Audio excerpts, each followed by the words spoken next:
നിങ്ങളുടെ ഇഷ്ട പരമ്പരകൾ എക്സ്ക്ലൂസീവായി സൺ നെക്സ്റ്റ് ആപ്പിലൂടെ തികച്ചും ഫ്രീ ആയി ഇപ്പോഴേ ആപ്പ് ഡൗൺലോഡ് ചെയ്യൂ.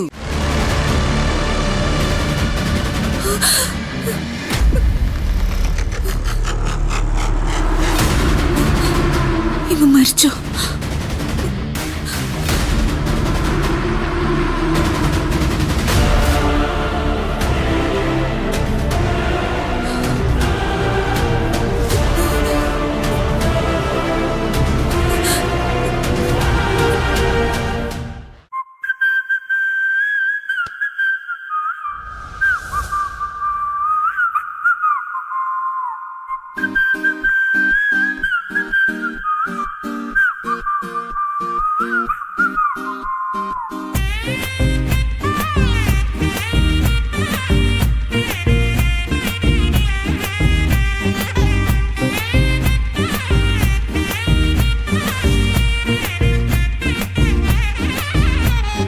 സാറിന് ഇവിടുന്ന് പോകാൻ ഒട്ടും താല്പര്യമില്ലായിരുന്നു.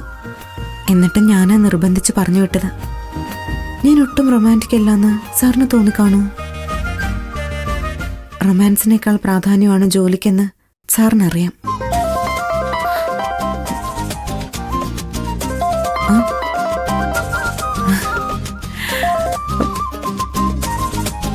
ആ സർ, എന്തുണ്ട് വിശേഷം? വിശേഷോ? സാറിന്റെ ചോദ്യം കേട്ടാ കൊറേ നാള് കാണാതിരുന്ന ആള് കാര്യം ചോദിക്കുന്നത് പോലെ തോന്നുമല്ലോ. എനിക്കെന്തോ കണ്ടിട്ട് ഒരുപാട് കാലമായതുപോലെ തോന്നും. എനിക്കും കണ്ടിട്ട് ഒരുപാടായെന്ന് തോന്നുന്നുണ്ട്. അതെന്താ അങ്ങനെ? ആവോ, എനിക്കറിയില്ല. സാറിന്റെ കോൺഫറൻസ് കഴിഞ്ഞോ? പെട്ടെന്ന് തീർന്നു. എന്തിനാ പെട്ടെന്ന് തീർത്തത്? എനിക്ക് തന്നെ കാണണമെന്ന് തോന്നി. പക്ഷേ എനിക്കിവിടെ വേറെ കുറച്ച് ജോലി തിരക്കുണ്ട്. അല്ല, എന്തിനാ എന്നെ കാണാൻ ധൃതി? താനെന്റെ വൈഫല്ലേ? ആഹാ, ഓ, ഞാൻ ഇന്നും വെറും സെക്കൻഡ് വൈഫല്ലേ? ജോലിയല്ലേ സാറിന്റെ ഫസ്റ്റ് വൈഫ്? അതൊക്കെ വെറുതെ പറയുന്നതല്ലേ. എനിക്ക് ഒറ്റ വൈഫേ ഉള്ളൂ, അത് നീയാ. ഞാനേ ഒരു 5:30 മണിയാവുമ്പോഴേക്കും വരും. നമുക്കൊരു സിനിമയ്ക്ക് പോയാലോ? പോണോ? നമുക്കൊന്ന് കറങ്ങിട്ട് വരാം. സിനിമ കഴിഞ്ഞ് പുറത്തുനിന്ന് ഭക്ഷണമൊക്കെ കഴിച്ചിട്ട് അതൊരു രസമല്ലേ? സാറിന്റെ ഇഷ്ടം പോലെ ചെയ്യാം. എന്റെ ഇഷ്ടം മാത്രം നോക്കണ്ട, തന്റെ മനസ്സിൽ തോന്നുന്നത് തുറന്നു പറയും. എനിക്ക് ഈ പെൺകുട്ടികളെ ഡീൽ ചെയ്ത് തീരെ പരിചയമില്ല, അതാ. പിന്നെ പരിചയമില്ല പോലും. റൊമാൻസിൽ സാർ ഒരു സംഭവമാണ്. കൊറേ എക്സ്പീരിയൻസ് കാണൂന്നൊക്കെ എനിക്കറിയാം. അയ്യോ ഇല്ല, you are my first and last love. അല്ല, എനിക്ക് റൊമാൻസിൽ എക്സ്പീരിയൻസ് കാണുമെന്ന് തോന്നാൻ എന്താ കാരണം? അങ്ങനെ തോന്നി. എന്നാലും അതിനൊരു കാരണം ഉണ്ടാവില്ലോ, അത് പറ. നേരിട്ട് പറയാം, അതാ നല്ലത്. വൈകിട്ട് നമ്മൾ പുറത്തു പോവില്ലേ, അപ്പൊ പറയാം. ശരി, ഞാൻ 5:30 ആവുമ്പോ വരാം. സിനിമ ടിക്കറ്റ് ബുക്ക് ചെയ്യാൻ യാമിനി വിളിച്ച് പറയാം. ശരി.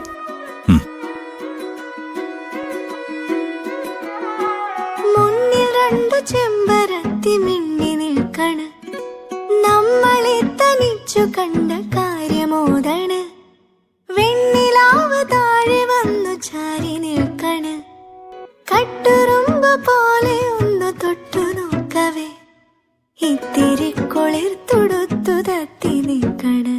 മുന്നിൽ 2 ചെമ്പരത്തി മിന്നി നിൽക്കണ്, നമ്മളെ തനിച്ചു കണ്ട കാര്യമോദണ്. എന്നാലും എനിക്ക് റൊമാൻസിൽ മുൻപരിചയമുണ്ടെന്ന് നിധിക്ക് തോന്നാൻ എന്താ കാരണം?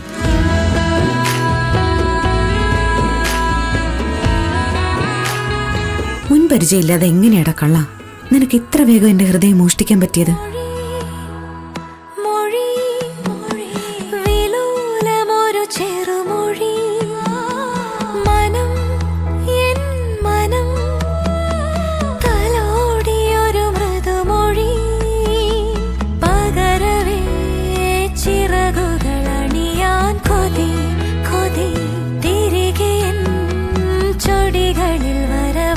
ചിരി ചിരി ആരും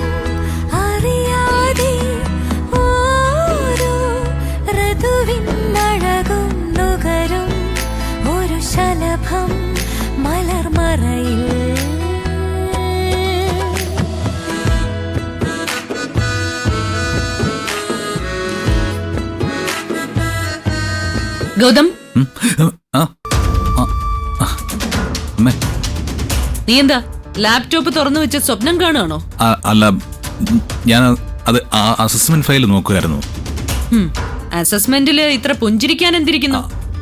ഞാൻ പുഞ്ചിരിച്ചോ? ആ, ഏതോ പകൽക്കിനാവ് കാണുന്ന മട്ടിലാ നീ ഇരുന്നത്. ആ, അത് പിന്നെ അമ്മേ, നമ്മുടെ ഇയർലി അസസ്മെന്റ് കണ്ടപ്പോ എനിക്കൊരു സംതൃപ്തി തോന്നി. അതിന്റെ ഒരു റിഫ്ലക്ഷൻ ആയിട്ടായിരിക്കും സ്മൈൽ ചെയ്തത്. 10-30 കൊല്ലം മുമ്പ് നിന്റെ അച്ഛൻ പറഞ്ഞ അതേ എക്സ്പ്ലനേഷനാ ഇപ്പൊ നീയും പറഞ്ഞത്. അത് കഴിഞ്ഞൊരു 6 മാസം പിന്നിട്ടതേ ഉള്ളൂ, കമ്പനി വീണു. നമുക്ക് അത്തരം പ്രശ്നങ്ങളൊന്നുമില്ലമ്മേ. ഈശ്വരമംഗലം ഗ്രൂപ്പിനെ വീഴ്ത്താൻ ആർക്കും കഴിയില്ല. ശത്രുക്കൾക്ക് വീഴ്ത്താൻ പറ്റില്ല, പക്ഷെ ചില സന്ദർഭങ്ങളിൽ നമ്മൾ തന്നെ നമ്മളെ വീഴ്ത്തും. വർഷത്തിൽ എല്ലാ ദിവസവും 24 മണിക്കൂറും നിന്റെ ശ്രദ്ധ ബിസിനസ്സിൽ മാത്രമാവണം. അതിനുവേണ്ടിയാ ഞാൻ ഇത്രയും കാലം നിന്നെ പരിശീലിപ്പിച്ചത്. അതും മറക്കരുത് ഗൗതം. ഇല്ലമ്മേ, ഒരിക്കലും മറക്കില്ല. ശരി, ഞാനിപ്പോ ഇങ്ങോട്ട് വന്നത് മറ്റൊരു പ്രധാനപ്പെട്ട കാര്യം പറയാനാ. കാനഡയിൽ നിന്നും വന്ന് മിസ്റ്റർ ഫ്രെഡറിക്കിൻ ടീമുമായിട്ട് എനിക്കൊരു മീറ്റിംഗ് ഉണ്ട്. ഹോട്ടൽ ഹൊറൈസണിൽ വെച്ച് ഈവനിങ് 7 മണിക്ക്. ആ പ്രൊജക്ട് ഓക്കെ ആയതാണല്ലോ. ഇനി എന്താ മീറ്റിംഗ്? ഓക്കെ ആയതാണെങ്കിലും ചില കാര്യങ്ങളിൽ എനിക്ക് കുറച്ചുകൂടി വ്യക്തത വരുത്താനുണ്ട്. ഓ, അങ്ങനെയാണെങ്കിൽ അവരെ നേരിട്ട് മീറ്റ് ചെയ്യുന്നത് നല്ലത്. ആ, ഞാനും അത് തന്നെയാ വിചാരിച്ചത്. 7 മണിക്ക് കാണാമെന്ന് ഞാൻ തന്നെയാ അവരോട് പറഞ്ഞത്. പക്ഷേ അവിചാരിതമായിട്ട് എനിക്ക് മറ്റൊരു പ്രോഗ്രാം വന്നു ചാടി. ഓ, എങ്കിൽ മീറ്റിംഗ് നാളെ ആക്കണം. അത് പറ്റില്ല ഗൗതം. മിസ്റ്റർ ഫ്രെഡറിക് നാളെ മോർണിംഗ് ഫ്ലൈറ്റിന് തിരിച്ചു പോവും. ഓ, അതുകൊണ്ട് എനിക്ക് പകരം ഇന്നത്തെ മീറ്റിംഗിൽ നീ പങ്കെടുക്കണം. അയ്യോ അമ്മ, 5:30 മണിക്ക് നിധിയുമൊത്ത് പുറത്തു പോകുന്ന കാര്യം അമ്മയോട് പറഞ്ഞാൽ ശരിയാവില്ല. മറ്റെന്തെങ്കിലും പറയണം. 5:30 മണിക്ക് എന്താ പ്രശ്നം? അത് പിന്നെ എനിക്ക് വേറൊരു മീറ്റിംഗ് ഉണ്ടമ്മേ. അതൊന്ന് മാറ്റി വെച്ചൂടെ? ഓ, അത് ബുദ്ധിമുട്ടമ്മേ. ഓക്കെ, എങ്കിൽ എന്റെ പ്രോഗ്രാം ഞാൻ മാറ്റിവെക്കാം. മറ്റെന്തിലും വലുത് എനിക്ക് ബിസിനസ് ആണല്ലോ. എല്ലാവർക്കും അങ്ങനെ ആവണമെന്നില്ലല്ലോ.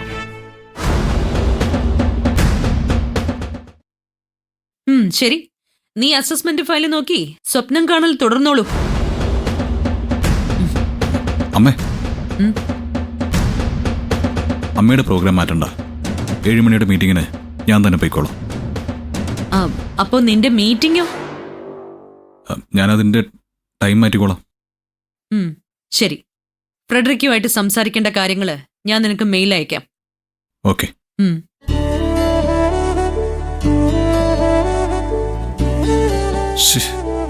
നിധിയോട് ഇനി എന്ത് സമാധാനം പറയും? അമ്മയെ ഏൽപ്പിച്ച ജോലിയാണെന്ന് അറിഞ്ഞാ അവള് വയലന്റ് ആവും.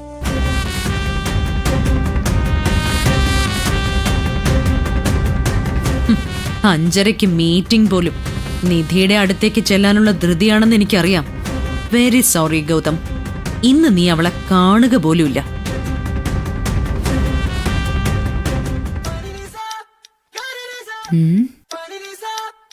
ഔട്ടിങ്ങിന് പോകുമ്പോ ഈ ഡ്രസ്സ് ഞാനും സാറും ഇടാം. നല്ല മാച്ചിങ് ആയിരിക്കും. കാണുന്നവർക്ക് ഒരു made for each other look തോന്നും. ഓ, പിന്നെ അങ്ങനെ ലുക്ക് തോന്നേണ്ട ആവശ്യമൊന്നുമില്ല. ഞങ്ങൾ മെയ്ഡ് ഫോർ ഈച്ച് അതർ തന്നെ.